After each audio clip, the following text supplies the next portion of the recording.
Is there any pills for me? Not unless you want to pay the water rates. No chance. Oh, there's one for you, though, Sarah. Ooh! Cool.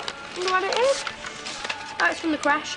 Bethany's a bit young for school reports, isn't she? Here, it's not fair. I never get any post. Yeah, make the most of it. There's only 3 things you get in envelopes. That's bills, bills, and more bills. Oh, no, you can't do this. What is it? We're closing the crash. Here, you'll have to give up school to look after Beth. Tell you what, I'll give up school and help you. Shut up, David. I don't believe this. We rely on that place. What am I going to do? I'm in the middle of my GCSEs. Well, surely there's another creche round here. Can't be the only one. Yeah, it's the best one. And the closest. Well, I can't afford to send her to a private nursery. It'll cost me a bob. Yeah, but surely the council have to provide another subsidised place for Bethany. But where? It could be miles away. Oh, come on, Sarah. No point in panicking. Yeah, well, I can see why it would upset you. Upset us? Kelly, I don't think you understand how much this affects us. Sarah's in her most important year at school, and I can't just give up work. Yeah, well, it might not come to that. How do you mean? Well, I don't know the details, but there's so many demands made on the budget. The council are always looking at ways to reduce expenditure. So what are you saying? That they will close the creche?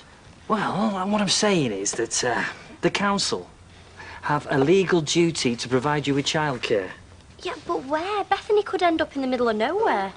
Well, look, I tell you what, leave it with me. I'll make a few phone calls and see if there's anything in this. Would you? That'd be great. Yeah, no problem. We really appreciate this. That's all right. As long as you do something for me in return. Of course. Right, it's Ben, you see. He's got these kind of dry patches on his head. Oh. And I'm not overly sure what they are. Oh, come here. Let's have a look. Come look. So, have you heard anything? Yeah, what have you said?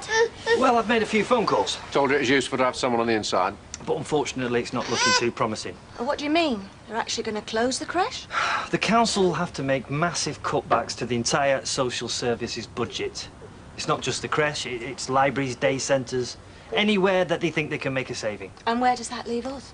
Well, obviously, the council will try and find Bethany a suitable childcare place, but not at that particular facility. Mum, why is he talking like that? Because he's on their side. He's a counsellor. He doesn't care what happens to us. Sarah. Yeah, well, it's true, isn't it? It's all right for you. You can look after your own baby. I'm not sure that's entirely fair. Well, I think Sarah's got a point. I mean, we're not all lucky enough to be in your position. Yeah, well, I'm sorry. Yeah, I'm sure you are, Curly, but unfortunately, sympathy doesn't help. Well, if there's anything else I can do, I'll see myself out.